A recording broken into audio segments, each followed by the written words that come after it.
O exercício da crítica, ele nos ajuda também a pensar sobre o cinema, pensar sobre o mundo contemporâneo e pensar sobre o fazer, né, cinematográfico. O surgimento da Nouvelle Vague foi precedido por 10 anos de trabalho de crítica, de condicionamento do público, de explicação do que estava sendo feito, né? E a crítica tem essa função, né? Ela dialoga diretamente com os filmes do presente, mas sempre procurando extrair da crítica uma ideia de cinema, né? E essa ideia de cinema muitas vezes é o cinema do futuro. E foi por isso que o professor, crítico e historiador do cinema Ariel Schweitzer veio a PUC-Rio. Ariel escreve na tradicional Les Cahiers du Cinéma, editada desde 1951, e também é autor de 2 livros que abordam o novo cinema de Israel. E a gente bateu um papinho com ele para conversar sobre os desafios da crítica cinematográfica nos dias de hoje. Confere aí. We are not alone. At the time we were alone and we had a kind of authority.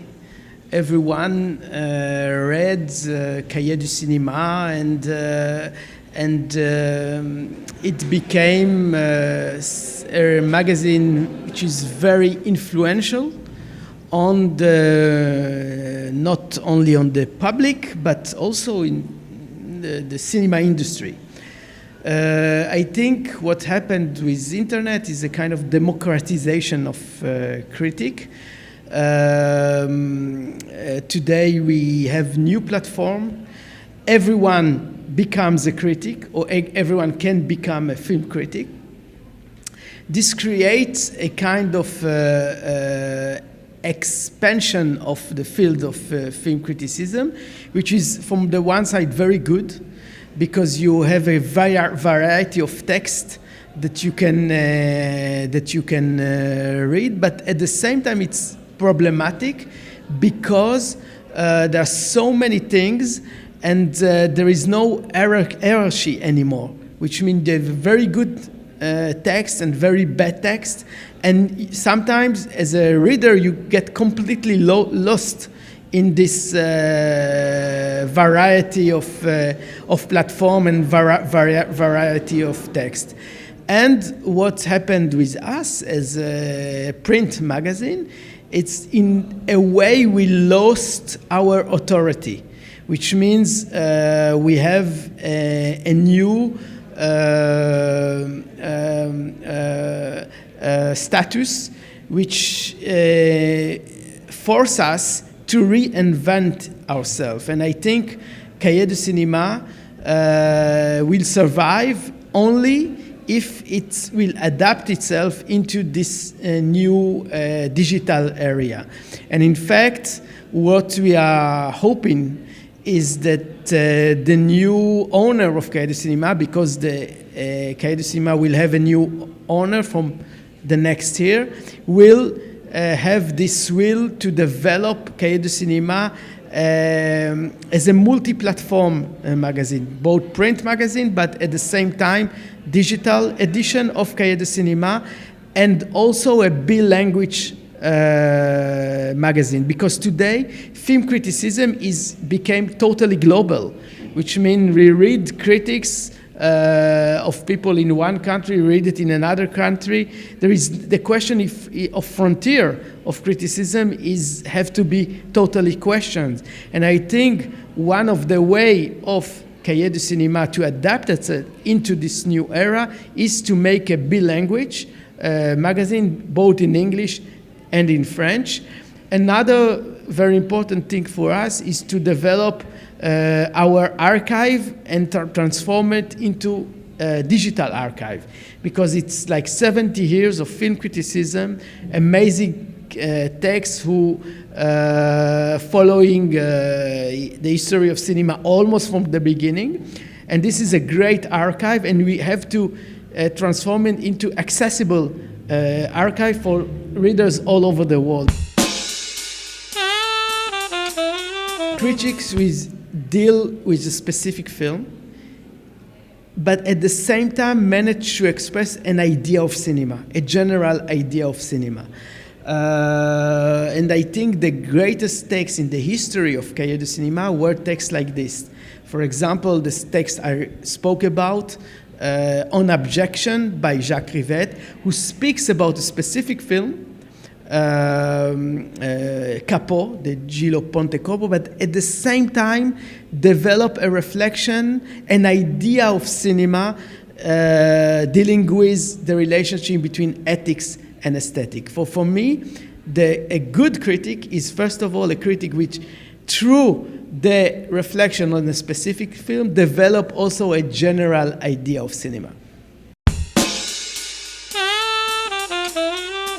This idea was developed in the 60s, and it became one of the main ideas of Cahiers du Cinéma through 3 or 4 decennies. And we feel that today we have to reactivate this idea regarding contemporary cinema, and mainly regarding digital cinema. Because digital cinema creates a new possibility. From the one hand, it gives the possibility to many filmmakers to shoot films with very small budget. But at the same time, the fact that we can shoot without limits asks us to put limits to ourselves. You know, when there is no limits, the shift into pornographic is very easy. So one of the possibilities were given to us to understand our period and this explosion of images is through the analysis of the relationship between the ethic and aesthetic, which means every image have a signification. Every image have to be produced with an ethical attitude toward it. So I think more and more this the idea of the relationship between the ethic and aesthetic have to reactivated through the field of digital cinema, because it's confront us with new questions, a new field of reflection, and we have to find strategies in order to confront ourselves with this new explosion of images we are assisting.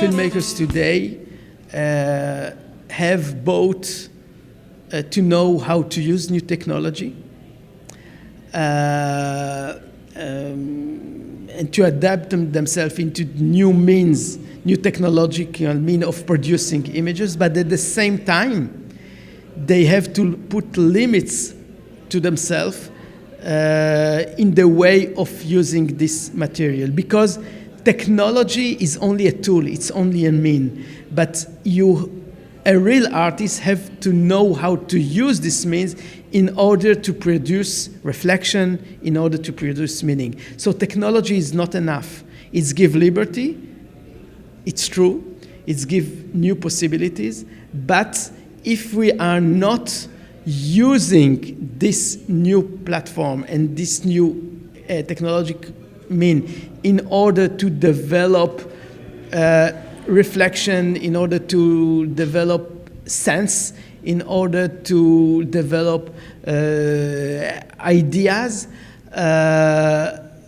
we stay only with the technological performance, which will finish by being boring. So we have to accompany this technological revolution with a revolution of idea. And we have to use technology in order to develop ideas, reflection. If not, we will be dominated by technology.